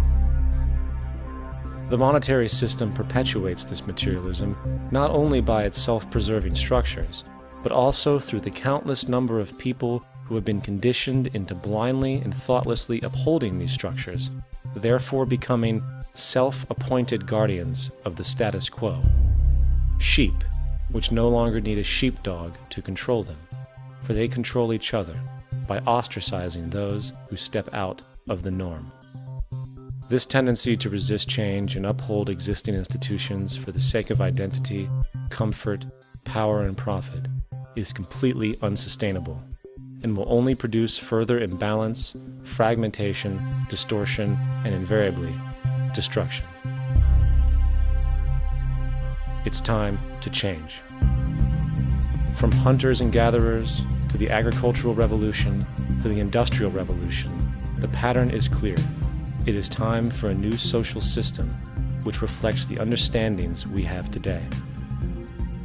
The monetary system is a product of a period of time where scarcity was a reality. Now, with the age of technology, it is no longer relevant to society. Gone with the aberrant behavior it manifests. Likewise, dominant worldviews, such as theistic religion, operate with the same social irrelevancy. Islam, Christianity, Judaism, Hinduism, and all of the others exist as barriers to personal and social growth, for each group perpetuates a closed worldview, and this finite understanding that they acknowledge is simply not possible in an emergent universe. Yet, religion has succeeded in shutting down the awareness of this emergence by instilling the psychological distortion of faith upon its followers, where logic and new information is rejected in favor of traditionalized, outdated beliefs. The concept of God is really a method of accounting for the nature of things. In the early days, people didn't know enough about how things formed, how nature worked, so they invented their own little stories. And they made God in their own image. A guy that gets angry. When people don't behave right, he creates floods and earthquakes. They say it's an act of God. A cursory glance at the suppressed history of religion reveals that even the foundational myths themselves are emergent culminations, developed through influence over time. For example, a cardinal doctrine of the Christian faith is the death and resurrection of Christ. This notion is so important that the Bible itself states, "And if Christ be not risen, then is our preaching vain, and your faith is also vain." Yet it is very difficult to take this account literally, for not only is there no primary source denoting this supernatural event in secular history, awareness of the enormous number of pre-Christian saviors who also died and were resurrected immediately puts the story in mythological territory by association. Early church figures such as Tertullian went to great lengths to break these associations, even claiming that the devil caused the similarities to occur, stating in the 2nd century, "The devil, whose business is to pervert the truth, mimics the exact circumstance of the divine sacraments. He baptizes his believers and promises forgiveness of sins. He celebrates the oblation of bread and brings in the symbol of the resurrection. Let us therefore acknowledge the craftiness of the devil, who copied certain things of those that be divine." What is truly sad, however, is that when we cease the idea that the stories from Christianity, Judaism, Islam, and all the others are literal history, and accept them for what they really are, which are purely allegorical expressions derived from many faiths, we see that all religions share a common thread, and it is this unifying imperative that needs to be recognized and appreciated. Religious belief has caused more fragmentation and conflict than any other ideology. Christianity alone has 34,000 different subgroups. The Bible is subject to interpretation. When you read it, you say, I think Jesus meant this. I think Job meant that. Oh no, he meant this. So you have the Lutheran, the Seventh-day Adventist, the Catholic, and a church divided is no church at all. And a church divided is no church at all. And this point on division, which is a trademark of all theistic religions, brings us to our second failure of awareness, the false assumption of separation through the rejection of the symbiotic relationship of life. Apart from the understanding that all natural systems are emergent, where all notions of reality will be constantly developed, altered, and even eradicated, we must also understand that all systems are, in fact, invented fragments, merely for the sake of conversation. For there is no such thing as independence in nature. The whole of nature is a unified system of interdependent variables, each a cause and a reaction, existing only as a concentrated whole.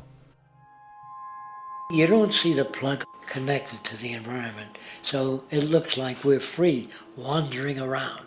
Take the oxygen away, we all die immediately. Take plant life away, we die. And without the sun, all the plants die. So we are connected. We really must take into account the totality. This isn't just a human experience on this planet. This is a total experience. And we know we can't survive without plants and animals. We know we can't survive without the four elements, you know. And so when are we going to really start taking that into account? That's what it is to be successful. Success depends on how well we relate to everything around us.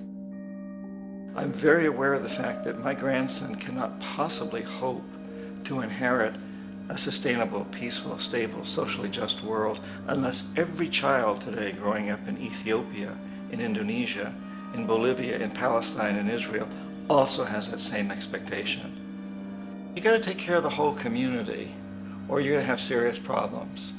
And now we have to see that the whole world is the community and we must all take care of each other that way.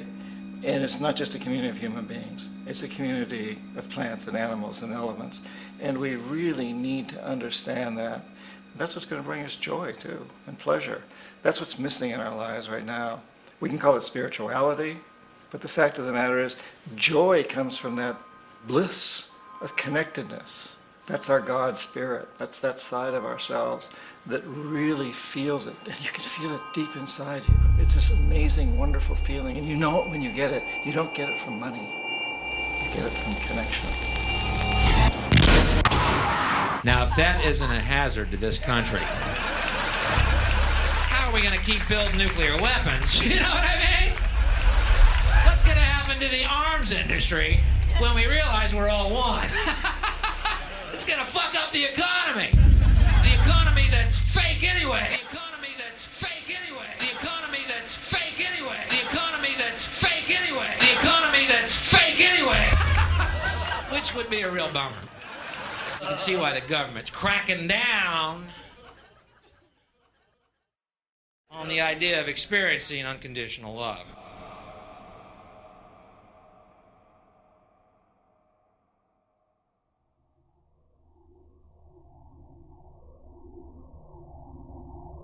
Once we understand that the integrity of our personal existences are completely dependent on the integrity of everything else in our world, we have truly understood the meaning of unconditional love.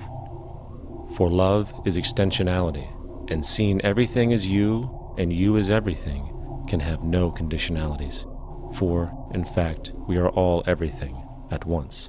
If it's true that we're all from the center of a star, every atom in each of us from the center of a star, then we're all the same thing. Even a Coke machine or a cigarette butt in the street in Buffalo is made out of atoms that came from a star. They've all been recycled thousands of times, as have you and I.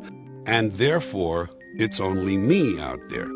So what is there to be afraid of? What is there that needs solace seeking? Nothing. There's nothing to be afraid of because it's all us.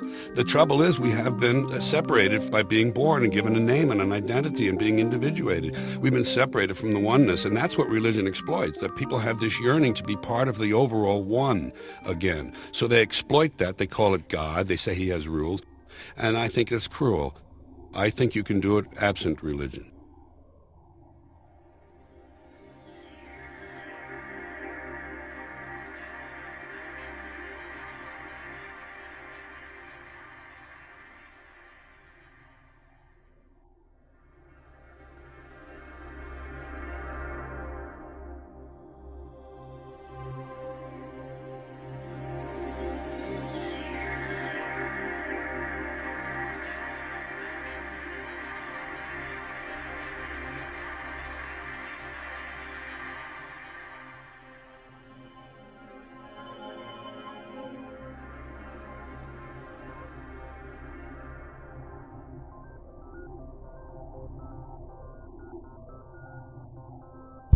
It's time to claim the unity our outmoded social systems have broken apart, and work together to create a sustainable global society where everyone is taken care of and everyone is truly free. Your personal beliefs, whatever they may be, are meaningless when it comes to the necessities of life. Every human being is born naked, needing warmth, food, water, shelter. Everything else is auxiliary. Therefore, the most important issue at hand is the intelligent management of the Earth's resources. This can never be accomplished in a monetary system, for the pursuit of profit is the pursuit of self-interest, and therefore imbalance is inherent. Simultaneously, politicians are useless, for our true problems in life are technical, not political. Furthermore, ideologies that separate humanity, such as religion, need strong reflection in the community in regard to its value, purpose, and social relevancy. Hopefully, through time, religion will lose its materialism and basis in superstition and move into the useful field of philosophy.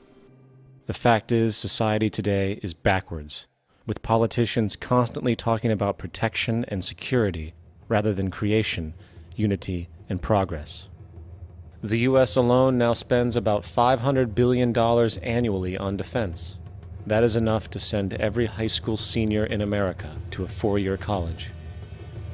In the 1940s, the Manhattan Project produced the first true weapon of mass destruction.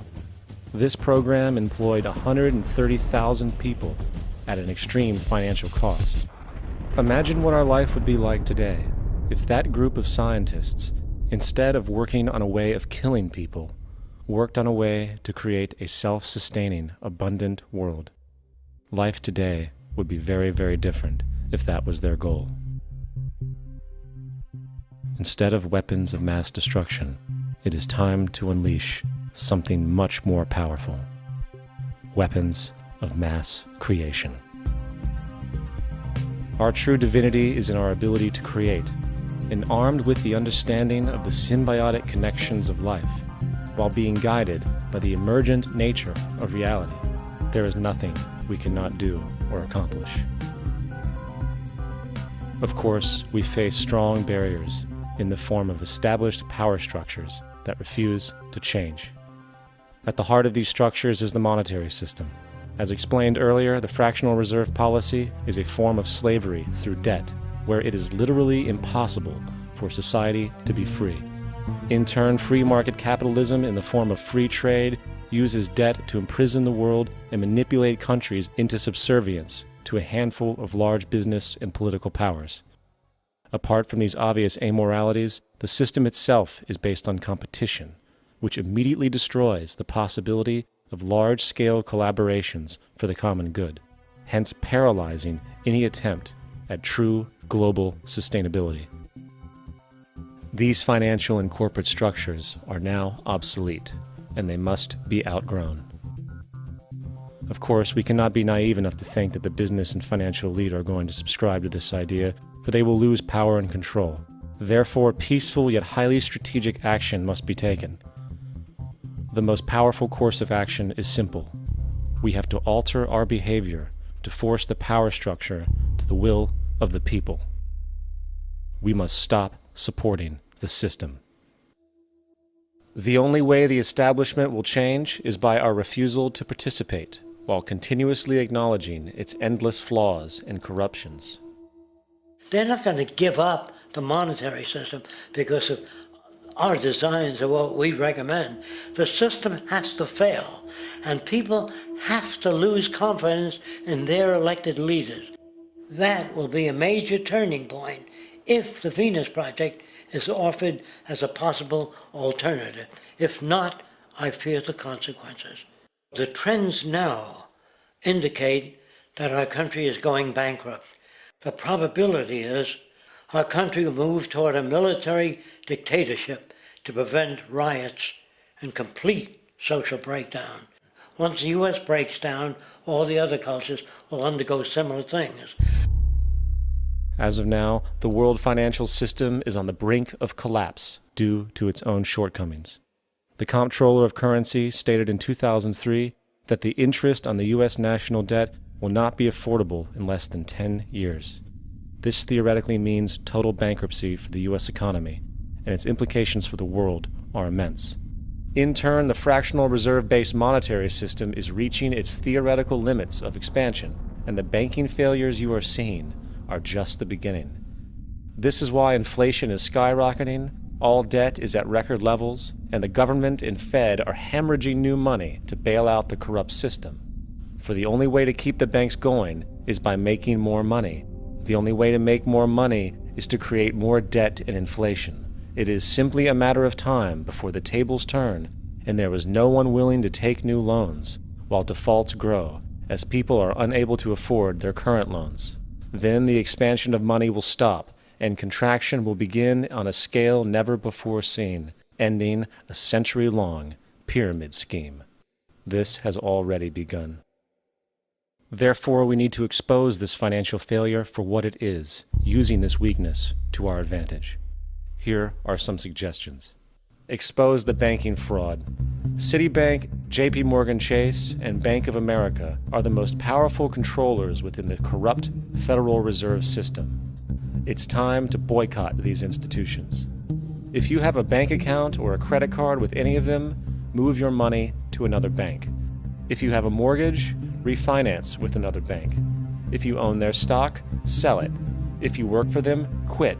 This gesture will express contempt for the true powers behind the private banking cartel known as the Federal Reserve, and create awareness about the fraud of the banking system itself.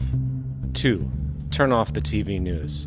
Visit the emerging independent news agencies on the internet for your information. CNN, NBC, ABC, Fox, and all the others present all news pre-filtered to maintain the status quo.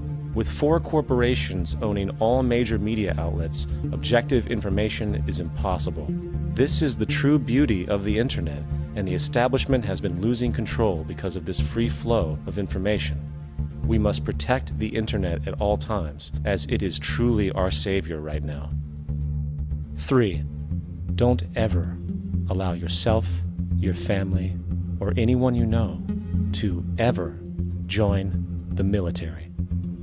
This is an obsolete institution now used exclusively for maintaining an establishment that is no longer relevant. U.S. soldiers in Iraq work for U.S. corporations, not the people. Propaganda forces us to believe that war is natural and the military is an honorable institution. Well, if war is natural, why are there 18 suicides every single day by American veterans who have post-traumatic stress disorder? If our military men and women are so honored, why is it that 25% of the American homeless population are veterans? 4. Stop supporting the energy companies. If you live in a detached house, get off the grid. Investigate every means of making your home self-sustainable with clean energy. Solar, wind, and other renewable energies are now affordable consumer realities, and considering the never-ending rising cost of traditional energies, it will likely be a cheaper investment over time. If you drive, get the smallest car you can, and consider using one of the many conversion technologies that can enable your car to be a hybrid, electric, or run on anything other than establishment fuels. 5. Reject the political system.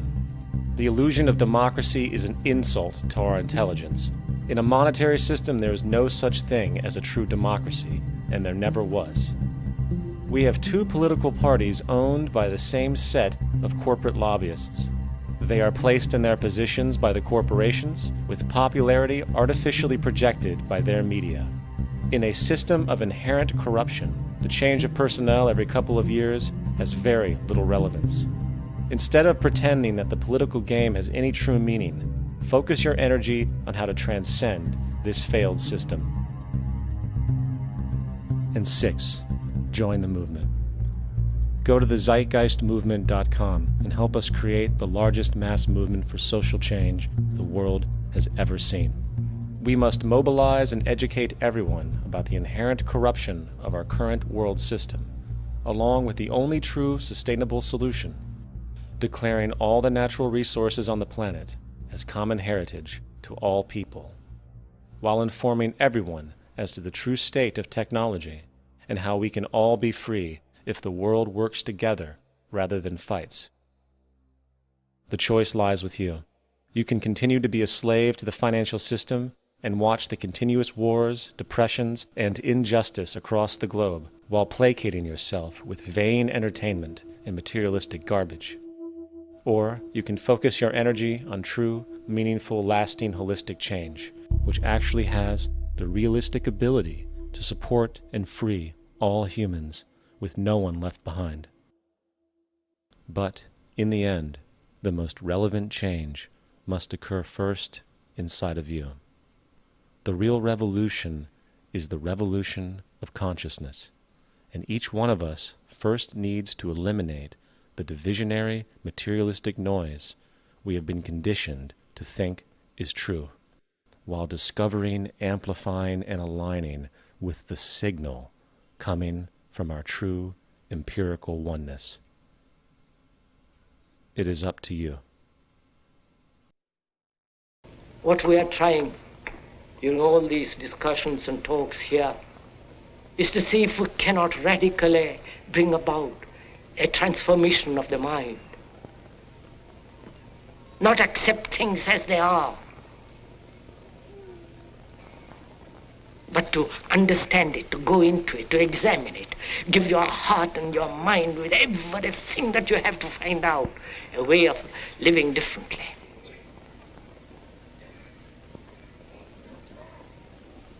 But that depends on you and not somebody else. Because in this there is no teacher, no pupil, there is no leader, there is no guru, there is no master, no savior. You yourself are the teacher and the pupil, you are the master, you are the guru, you are the leader. You are everything. And to understand is to transform what is.